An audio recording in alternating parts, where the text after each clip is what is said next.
Join us on a journey into the stranger side of the NHS. You know, I don't think homeopathy as a method would be at all controversial if we didn't actually use the medicines that we use. Like from Venus? No, man.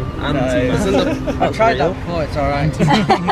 It's a strange practice. Indeed it is, and I would have every sympathy with people who have that opinion.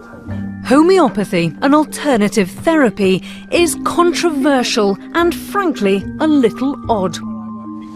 Tonight we reveal how it's penetrated the heart of the Scottish NHS and ask, is it dangerous? Do you think that giving those 3 remedies are as safe and offer the same protection as the MMR vaccine?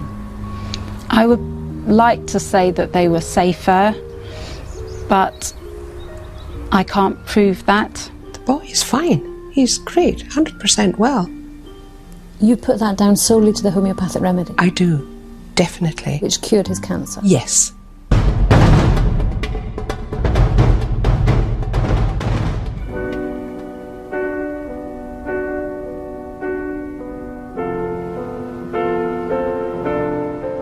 Water, an elemental force. But can remedies which conventional medicine says is nothing more than water be used to treat serious illness?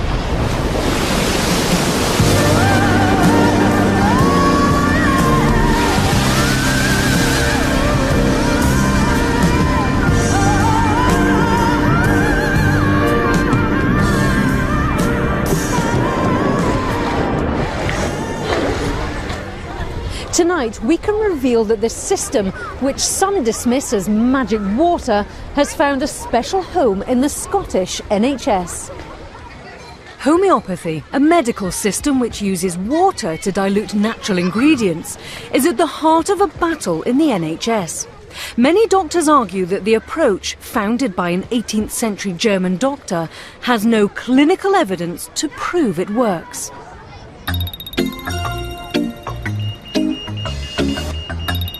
Across Scotland, NHS money is being spent on therapies which most of us don't understand and might find very strange. So how much do people really know about homeopathic medicine? Right, scientific test time. 6 bottles of water, each labelled with an ingredient which may or may not be included in a homeopathic remedy. The question is, how many people will be able to spot the real ingredients from the ones we've made up? So, our ingredients are hyena saliva, fairy tears, donkey whiskers, light from Venus, bee fur and antimatter. Saying donkey whiskers is real because it sounds like something that would just throw us off, Sounds so like it's a bit got to of be an real. old-fashioned thing, like an old-fashioned medicine. Yeah. It might have stuck around. That one? Fairy tears. You think fairy tears is Yeah, real? fairy tears one. Okay. Be Like real. from Venus? No, man. I've tried that before, it's alright. Could you get a tan from the light from Venus? So bee fur's real? Yeah. No, it's not. Yes, it is. Quiet. Donkey whiskers? No. No. Okay. No, beef is real. Oh, fur from a bee. Real. I think antimatters is what another one. Yes, the antimatters, yeah. Well, here's the answers. Hyena saliva, antimatter and light from Venus are real homeopathic ingredients, and the others, well, they're fake. How did you do? So our test was just a bit of fun, but what it shows is the general public don't really understand homeopathy, but we're all still paying for it. Thank you very much. Thanks, Ian. Thanks very much. We used the Freedom of Information Act and government figures to reveal the extent of NHS homeopathy. We discovered that last year in Scotland, 30,000 NHS prescriptions for homeopathic medicines were written, largely by GPs. What's really interesting is if you compare that figure to England, it's less at 26,000, which means that per person we're writing more than 10 times as many homeopathic prescriptions here in Scotland.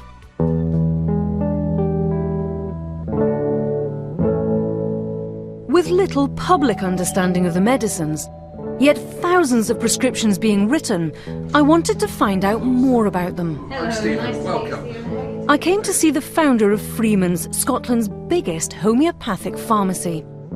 Dr. Stephen Kane manufactures the medicines, or remedies as they're called, according to a method devised by homeopathy's founder, Samuel Hahnemann, over 200 years ago. What are you going to make for us today? Okay, well, first of all, we start off with the mother tincture, which is the strongest form of a homeopathic medicine. This particular one is called Crataegus, it's the hawthorn, and it's used for cardiac problems. And the second stage is what's known as potentization. It's called potentization because although it dilutes the medicine chemically, it actually enhances it therapeutically, which is a very strange concept altogether. Dr. Kane takes 1 drop of the mother tincture and mixes it with 99 drops of water. And then we take that first bottle out and we succuss is the name of the process that we use. In Hahnemann's day, of course, he used the family Bible. And the reason being that the leather case of the family Bible gave a little bit and allowed the correct mixing motion to take place. Now, why do we succuss it in that way? We don't really know. Some people say that it may have imparts energy to the solution. That may be the case, but I tend to think that it's merely a good mixing process that we have here. Dr. Kane then repeats the dilution and succussion process over and over, as many as 200 times. We continue the process all the way up the line, getting weaker and weaker chemically, but stronger therapeutically. Now, at this level, and at this level, indeed up until about that level, we have molecules in solution which we can find. There are still molecules in solution of the active drug. We're diluting it by a factor of 100 all the way along there. When we get there, we then get to a point where we cannot find molecules of the drug present with methods that we have available today. So, even Scotland's leading homeopathic pharmacist says this medicine is scientifically indistinguishable from water. Watching this, you can see how people argue that homeopathy is strange. It's a strange practice. Indeed it is, and I would have every sympathy with people who have that opinion, and indeed I've been involved in it for 40 years and I still find it difficult in times to understand how these things could possibly work. But patients do get better, so there's something in there, but quite what there is, I have little idea, to be honest. So, even the people who make these remedies don't pretend to understand how they work. It doesn't sound like the usual way the NHS functions. In Paisley, I hope to find out how medical professionals explain prescribing these remedies. Dr. Sarah Marr qualified as a GP 40 years ago. Like many, she was trained to be sceptical. So what was your attitude towards homeopathy? Total quackery. I just thought, what a load of ballyhoo. How can something diluted down cure things? This is ridiculous, and no belief in it at all. Then, as part of her professional development, she attended a course in homeopathy out of curiosity. Her first patient was Carol, whom Dr. Marr had been treating with conventional medicine for years. Carol's list of ailments, both physical and psychological, was long. It was a mess. I was almost confined to being indoors. I had claustrophobia, agoraphobia and panic attacks. So I said to her one night, what about popping in after the surgery and let's spend time together? And I've started taking an interest in homeopathy just to see if we can help you a wee bit more. What were you told was in the remedy? Pulsatilla I knew was flowers, but I didn't knock it. I thought I'll try anything, absolutely anything. After years of being prescribed conventional medicine, within just 2 weeks, Carol says her symptoms disappeared, all because of a dilute solution of flower petals. It worked for me, and I would say to other people, if you have problems, don't knock it, try it, because it won't do you any harm if it doesn't do you any good. Carol was Dr. Marr's first homeopathic patient, but the GP went on to prescribe remedies on the NHS for the next 30 years before retiring recently. She insists homeopathy works, despite the scepticism of fellow doctors. Remember, I was one of them at one time, and till I was guided into trying out homeopathy, how it worked, how it changed my mind completely, and how now I would definitely prefer to go down the homeopathic route. And Dr. Marr is not alone in her conversion. A senior pharmacologist working in Aberdeen has conducted the only research looking at the full extent of homeopathic prescribing. He's Dr. James Maclay. And what we found was about 60% of practices will prescribe homeopathic preparations to their patients. And then if you look at the doctors within those practices, it comes down to about 40% of doctors who will prescribe these homeopathic preparations. So they're fairly widely used. Dr. Maclay has also uncovered new evidence about just how many prescriptions are being written. He's been through government databases and found that some medicines listed under so-called dummy headings are in fact homeopathic remedies.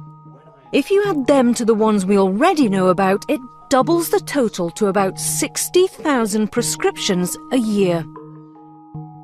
James Maclay's research shows that homeopathy has effectively penetrated the heart of the NHS, GPs. That really did surprise me, and it concerns me. Why? We are duty-bound as doctors to use proven, evidence-based medicine. Homeopathy is not proven, and it's not evidence-based, and that is a concern.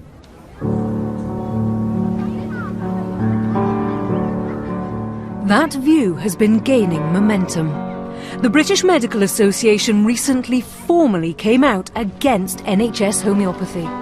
But homeopaths claim their patients are getting better, and the Scottish NHS has thrown itself into supporting the practice.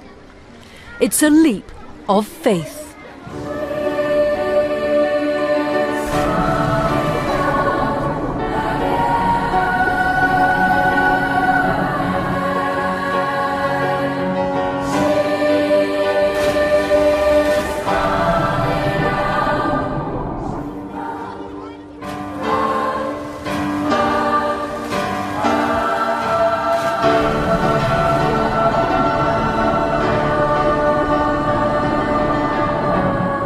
That's the key question. Does homeopathy work? What is the evidence? Skeptics of homeopathy say it's not complicated. There's an easy way to tell if the practice works. I met up with Dr. Ben Goldacre, a leading critic of homeopathy. He explained the simple process, a clinical trial. So what you do is you take 200 people who come into your clinic with a problem, and then you split them into two groups of 100.